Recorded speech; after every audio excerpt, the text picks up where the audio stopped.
Assalamualaikum warahmatullahi wabarakatuh. Salam sejahtera buat kita semua. Yang terhormat, dosen pengampu psikologi sosial, Bu Rati Agustin Rahmaningrum, SPCNC, dan teman-teman yang berbahagia. Hari ini, kami dari kelompok 7 akan mempresentasikan hasil diskusi kelompok kami tentang empati altruisme. Next. Sebelum memulai presentasi kami, izinkan kami memperkenalkan diri. Saya Anissa Isyabila dengan NIM 224. Saya Ferdi Firman Santoso dengan NIM 205. Saya Siti Nur Laila dengan NIM 232. Saya Yuliana Afila dengan NIM 252. Oke, next.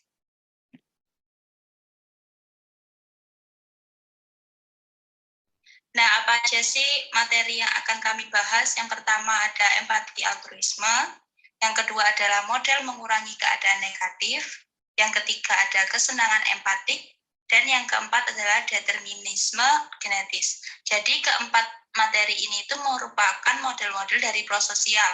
Nah, perilaku prososial sendiri itu merupakan salah satu bentuk perilaku di mana itu tindakan yang dilakukan untuk menolong orang lain tanpa memperdulikan motif-motif si penolong. Yang pertama, kita akan membahas tentang empati altruisme. Menurut Batson, empati merupakan pengalaman menempatkan diri pada keadaan emosi orang lain seolah-olah kita mengalaminya sendiri. Jadi empati ini menurut Batson adalah keadaan di mana kita menempatkan diri di posisi orang lain. Jadi kita menempatkan diri saat orang lain sedih, kita akan merasakan sedih juga, lain sebagainya. Terus ada altruisme yang merupakan perhatian terhadap kesejahteraan orang lain tanpa memperhatikan diri sendiri. Sedangkan altruistik adalah tindakan individu untuk menolong orang lain tanpa adanya keuntungan bagi si penolong. Jadi baik altruisme maupun altruistik ini merupakan tindakan menolong tanpa memperhatikan diri sendiri dan juga emang udah niat membantu tanpa ada alasan tertentu. Next. Empati yang tinggi tidak hanya menimbulkan tindakan prososial karena tindakan tersebut membuat perasaan menjadi enak, tetapi jika tidak berhasil usaha untuk menolong, maka perasaan menjadi tidak enak. Jadi di sini tuh misalkan si penolong itu kan memiliki empati yang tinggi untuk menolong. Jadi dia menolong karena selain empati juga karena tindakannya itu bisa membuat perasaannya menjadi enak. Tapi di samping itu kalau misal dia nggak berhasil untuk menolong dengan maksimal, maka perasaannya itu jadi tidak enak. Selanjutnya menurut Cialdini, empati menimbulkan perilaku altruistik jika partisipan merasa tumpang tindih antara dirinya dengan orang lain atau perasaan yang sama dengan orang lain. Jadi sebenarnya partisipan juga sedang menolong dirinya sendiri. Di sini itu si penolong melakukan perilaku altruistik karena adanya tumpang tindih antara dirinya dengan orang lain. Jadi sebenarnya dia itu juga menolong dirinya sendiri. Tapi Batson dan koleganya ini tidak setuju mengenai pendapat ini karena empati bisa mengarah ke pertolongan meskipun tanpa adanya perasaan tumpang tindih. Selanjutnya tentang model mengurangi keadaan negatif akan dijelaskan oleh teman saya. Oke, model mengurangi afek negatif menyatakan bahwa perilaku prososial dimotivasi oleh keinginan bystander atau kehadiran orang lain untuk mengurangi emosional negatifnya sendiri. Orang-orang kadang menolong karena mereka berada pada suasana hati yang jelek dan ingin membuat diri sendiri merasa lebih baik. Teori yang lain mengungkapkan bahwa orang-orang kadang-kadang menolong karena mereka berada pada suasana hati yang jelek dan ingin membuat diri sendiri merasa lebih baik. Penyampaian dari perilaku prososial ini dikenal sebagai model mengurangi keadaan negatif. Oke. Next. Nah, Selanjutnya ada kesenangan empati. Berdasarkan hipotesis kesenangan empatik yang menjelaskan bahwa ketika seseorang menolong, Ia akan turut merasakan kebahagiaan atas pertolongan yang diberikannya pada orang lain. Jadi, secara umumnya perasaan kita saat menolong orang lain akan menjadi lebih baik dan membawa dampak positif pada orang lain. Hal ini menekankan terhadap pengertian empati itu sendiri, yaitu merupakan kemampuan untuk turut membayangkan apa yang dirasakan atau dipikirkan oleh orang lain. Smith bersama Keating dan Scotland melakukan penelitian mengenai perdebatan bahwa jika pertolongan seluruhnya didasarkan pada empati, maka umpan balik mengenai pengaruhnya seharusnya tidak relevan. Mereka melakukan penelitian dengan cara meminta partisipan untuk menonton video mengenai seorang mahasiswi yang mungkin akan meninggalkan universitas karena ia merasa terisolasi dan tertekan. Dan ada partisipan yang diberikan kesempatan untuk menawarkan saran terhadap kasus tersebut.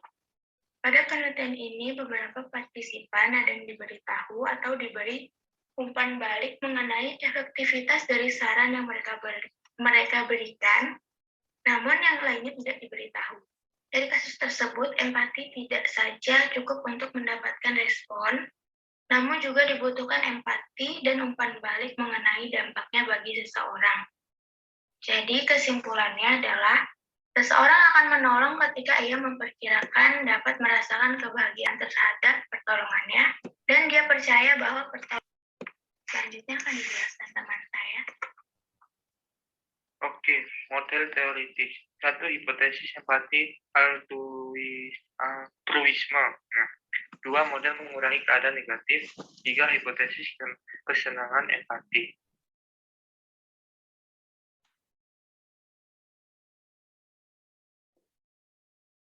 Nah, ketiganya memiliki elemen yang penting, yaitu afektif, di mana perilaku prososial terjadi karena tindakan itu meningkatkan perasaan positif dan menurunkan perasaan negatif.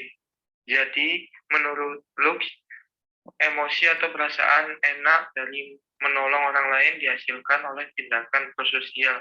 Kadang diberi label helper's high, yaitu suatu perasaan tenang dan kehangatan. Ketiga model ini tergantung pada kondisi tertentu dan masing-masing dari model tersebut dapat membuat perkiraan yang akurat. Oke, next. Oke.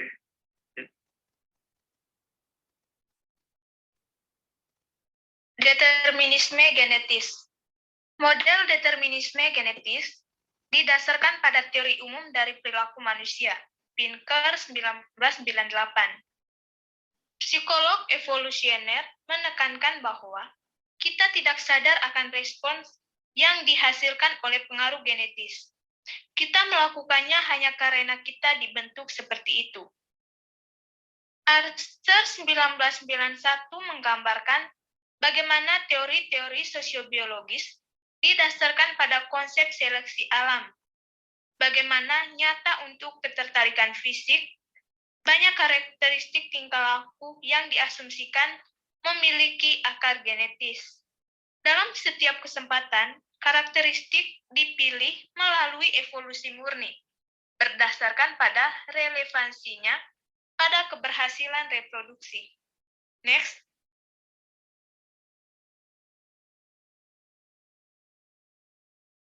Pendekatan oleh Bumstein, Crandall, dan Kitayama 1994 berargumentasi bahwa hasrat terdalam dari manusia prasejarah bukanlah menolong satu sama lain. Seleksi alam tidak mendukung untuk menolong. Siapapun yang menolong orang lain dalam situasi darurat, tenggelam, atau diserang oleh binatang predator akan beresiko terbunuh dan kemudian cepat mewariskan gennya sendiri. Satu pengecualian dari keadaan ini adalah jika orang yang membutuhkan pertolongan adalah kerabat dekat. Dalam kejadian ini, seleksi alam akan mendukung mereka yang menolong kerabat yang cukup muda untuk berproduksi. Perilaku menolong pada kerabat dekat dipersepsikan sebagai hal yang rasional, etis, dan merupakan kewajiban. Tetapi hal ini berlaku hanya jika menolong akan memberi pengaruh terhadap keberhasilan bertahan hidup atau survival atau reproduksi. Kruger 2001. Dan hanya jika individu merasa dekat secara emosional dengan kerabatnya. Next. Ya, itu tadi presentasi dari kelompok 7 tentang empati altruisme beserta model-model yang lain, model prososial yang lain. Terima kasih, dan jika ada pertanyaan, sesi tanya jawab dan diskusi dilanjutkan di grup WhatsApp. Terima kasih. Wassalamualaikum warahmatullahi wabarakatuh.